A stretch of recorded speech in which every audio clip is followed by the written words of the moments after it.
Pala saint Thomas കോളേജിൽ platinum jubilee mega രക്തദാന camp നടത്തി.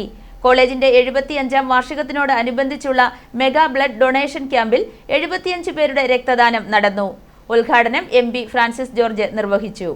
Pala saint Thomas college NSS യൂണിറ്റും ലയൺസ് ക്ലബ്ബ് ഓഫ് കൊല്ലപ്പള്ളിയും പാലാ ബ്ലഡ് ഫോറവും ഫെഡറൽ ബാങ്കും സംയുക്തമായി SH മെഡിക്കൽ സെന്റർ ബ്ലഡ് ബാങ്കിന്റെയും സെന്റ് തോമസ് ഹോസ്പിറ്റൽ ബ്ലഡ് ബാങ്കും ചെത്തിപ്പുഴയുടെയും സഹകരണത്തോടെ മെഗാ ബ്ലഡ് ഡൊണേഷൻ ക്യാമ്പും ബോധവൽക്കരണ ക്ലാസും നടത്തി. പരിപാടിയുടെ ഉദ്ഘാടനം Pala saint Thomas college principal doctor CB ജെയിംസിന്റെ അധ്യക്ഷതയിൽ കോട്ടയം MP ഫ്രാൻസിസ് ജോർജ് നിർവഹിച്ചു.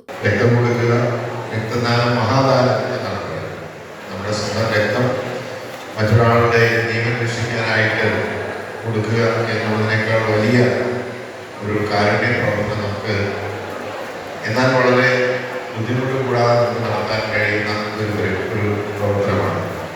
പലർക്കും ഇതേക്കുറിച്ചൊക്കെ ആശങ്കകളും തെറ്റിദ്ധാരണകളും ഒക്കെ ഉണ്ട്. ബ്ലഡ് കൊടുത്തു എന്ന് വെച്ച് രക്തം ദാനം ചെയ്യുന്നത് വെച്ചൊരു പ്രശ്നം ഉണ്ടാകുന്നില്ല. വളരെ വേഗത്തിൽ തന്നെ അത് വീണ്ടും നമ്മുടെ ശരീരത്തിൽ അത് ജനറേറ്റ് ചെയ്ത് വരുമെന്നുള്ളതാണ്. പലർക്കും ഭയമാണ്.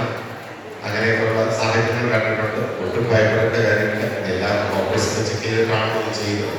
ഒരു നിശ്ചിത പ്രായപരിധിയിൽ വരുന്ന ആർക്കും മറ്റ് അസുഖങ്ങളില്ലാത്തവർക്ക് അത് പ്രശ്നവുമില്ല. ആരോഗ്യപരമായിട്ടുള്ള പ്രശ്നങ്ങളുമില്ല.